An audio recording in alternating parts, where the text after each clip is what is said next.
Partai Demokrasi Indonesia Perjuangan Provinsi Kalimantan Selatan melakukan konferensi cabang One Konferensi Daerah kelima se-Kalimantan Selatan.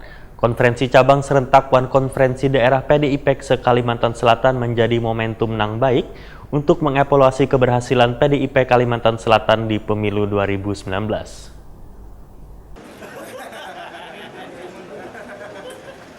Partai Demokrasi Indonesia Perjuangan Provinsi Kalimantan Selatan melakukan konferensi cabang One Konferensi Daerah kelima se-Kalimantan Selatan di Hotel Ratan-In Jalan Ahmad Yani 5,5 Banjarmasin jelang tengah hari Senin 8 Juli 2019.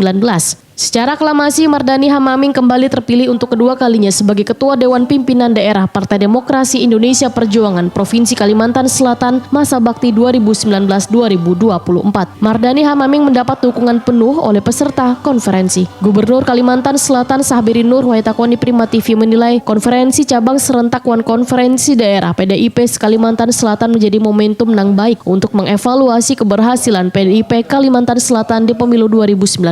Sahbiri Nur pun berharap seberatan partai bergerak untuk membangun Banua. Harapan kita semua partai denyut nadinya adalah bergerak untuk membangun Banua kita yang tercinta.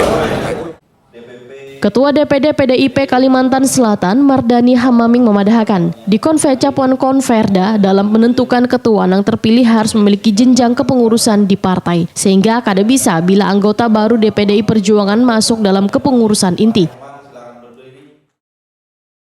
Sama seperti Ulun dan semuanya juga mempunyai hak, tapi di PDI Perjuangan ada masa jenjang-jenjangnya. Tidak bisa anggota baru langsung masuk menjadi pengurus inti. Jadi harus masuk dulu ke jenjang mulai dari pengurus kabupaten atau pengurus daerah baru masuk menjadi ketua. Kegiatan ini juga dihadiri beberapa pimpinan di Kabupaten dan Kota di Kalimantan Selatan.